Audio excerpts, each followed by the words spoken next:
చెన్నై అరక్కోణంలో దారుణ ఘటన జరిగింది. తనను ప్రేమించలేదన్న కక్షతో యువతిపై ఓ యువకుడు కత్తితో దాడి చేశాడు. ఈ దాడిలో తీవ్రంగా గాయపడిన యువతిని ప్రైవేట్ ఆసుపత్రికి తరలించారు.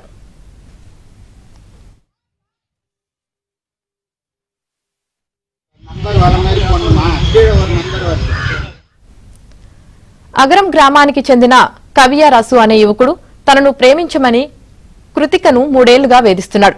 ఇష్టం లేదని కృతిక తేల్చి చెప్పడంతో ఆమెపై కక్ష కట్టాడు.